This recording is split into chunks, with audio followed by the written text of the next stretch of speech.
Most people think the rich just earn huge salaries, but that is only part of the story. The big secret is that the top 1% usually make money very differently.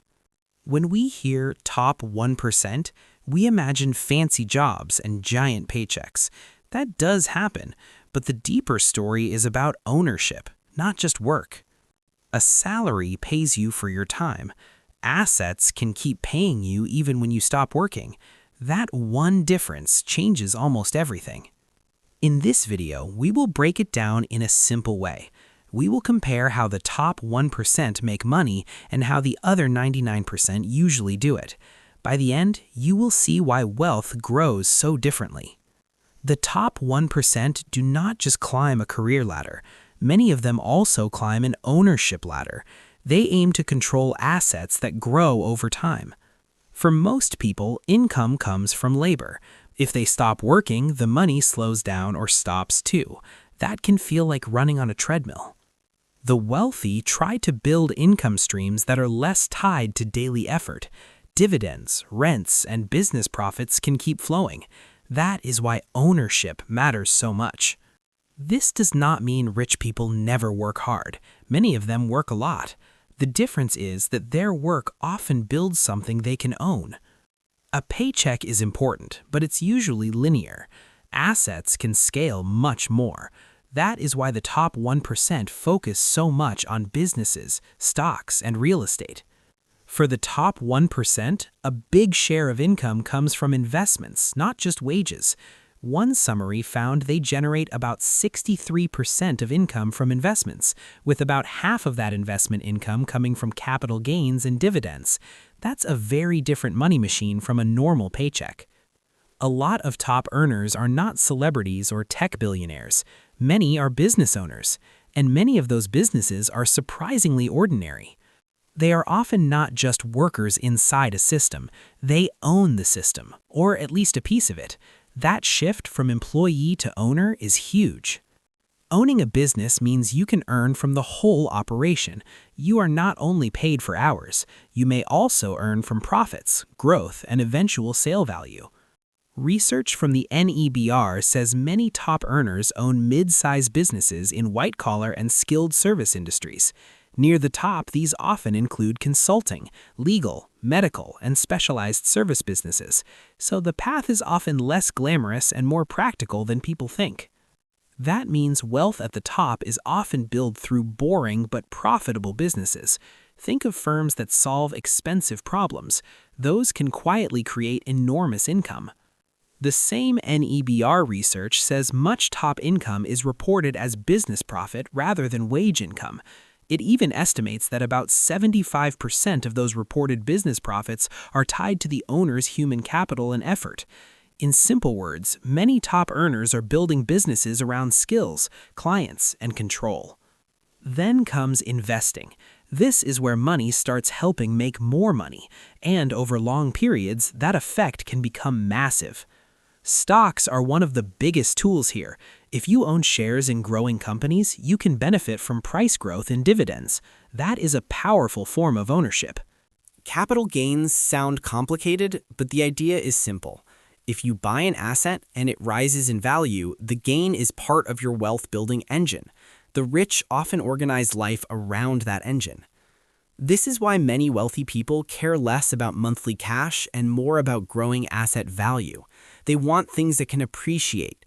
That mindset is very different from living only from one paycheck to the next. The top 1% also earn much more from wealth than average workers do.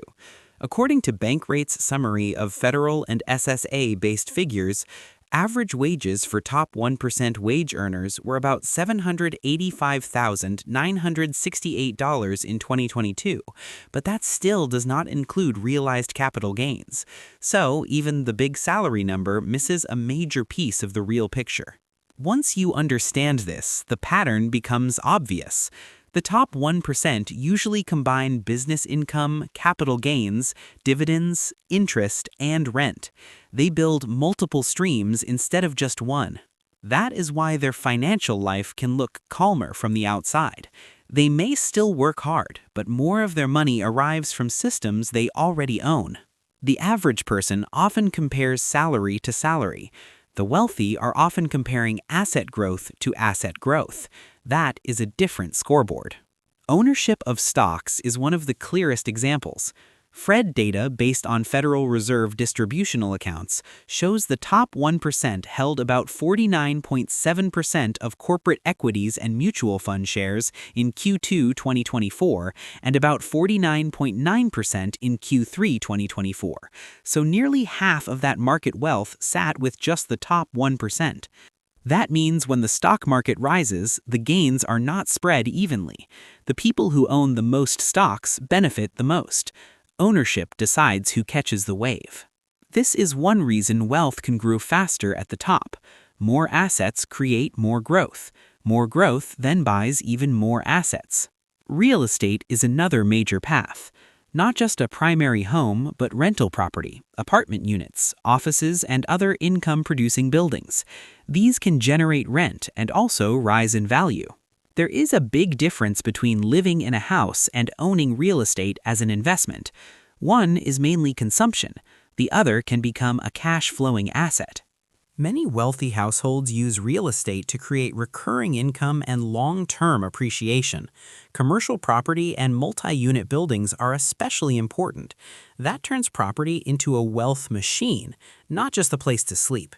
Federal Reserve data summarized through Fred shows the top 1% held about 13.3% of U.S. real estate in Q2 and Q3 of 2024. That is far smaller than their stock share, but still a huge amount for such a small group. It shows how asset ownership stays concentrated. Now compare the basic model. The 99% mostly rely on wages. The 1% rely much more on capital and ownership. Debt is another major difference. For many households, debt is used to fund lifestyle. That makes wealth building slower and more stressful. The wealthy also use debt, but often more strategically. They try to borrow for assets that may grow or produce income. That is very different from borrowing for things that lose value fast. Used carefully, leverage can help buy a rental property, expand a business, or control more assets. Used badly, it can trap someone in expensive payments, so the tool is the same, but the target is different. Fred data shows how uneven debt ownership is. In Q2 and Q3 2024, the top 1% held only about 4.1% of home mortgages and about 3.3% of consumer credit, meaning the bottom 99% held roughly 95.9% of mortgages and 96.7% of consumer credit. That helps explain why so many families feel financially squeezed. Another difference is diversification. Wealthy households often spread money across several asset types. That reduces dependence on any one source. They also pay attention to the bigger picture. Interest rates, inflation, taxes, and market cycles all affect which assets perform best, so they often think in portfolios, not just paychecks. This is why the rich are often described as owning baskets of assets. Stocks, funds, businesses, real estate, and cash all play different roles. The goal is resilience and growth. Time matters too. Wealthy people often make long-term decisions. They are more willing to wait years for an asset to mature. That long-term mindset usually comes with risk. Building a business, buying investments, and delaying consumption all feel uncertain, but that is often where the upside lives. The 99% are often pushed toward immediate expenses. The top 1% are more likely to direct extra money into asset accumulation. Over time, that creates a huge gap. It is not magic, it's repeated choices. Work, save, own, hold, and repeat. Networks matter too. Wealthy people often know other investors, operators, and advisors. That means they hear about opportunities earlier and understand them faster. Sometimes the best deals are not public and obvious. They come through relationships. Access itself can become a financial advantage. They also outsource more. Instead of doing everything alone, they use accountants, lawyers, managers, and advisors. That helps them protect time and make better decisions. Professional management can make a big difference once assets get larger. It is not just about earning more. It is about managing what you already own more effectively. This is where people often get confused. A high earner is not automatically wealthy. A wealthy person is someone who owns a meaningful amount of assets. Someone can earn a huge salary and still stay stuck if they spend almost all of it. Big income with little ownership is not the same as wealth. That is why lifestyle inflation is dangerous. On the other hand, someone with a moderate income can slowly build real wealth by saving and investing consistently. It may look boring at first, but boring can become powerful. So what does top 1% income look like? Smart Assets says the national annual income threshold to be in the top 1% was about $787,712 in its 2024 study. That is a huge number, but income is only one side of the story. Bankrate's summary of Federal Reserve data says the top 1% held about 30.3% of total wealth in Q2 2024, and the average top 1% household had about $35.5 million in wealth. So rich is not just high income, it is very large ownership. Income tells you how much money comes in. Net worth tells you what you actually own after subtracting debt. If you want to understand the rich, net worth matters more. That leads to the real lesson of this video. The path is usually earn, save, invest, and own. Wealth grows when income gets converted into assets. Most people will not start with a business empire or apartment complex. They start with small habits, an emergency fund, better skills, lower bad debt, and steady investing are enough to begin. The point is not to copy every move of the ultra-rich. The point is to copy the logic. Spend less on things that shrink and own more things that can grow.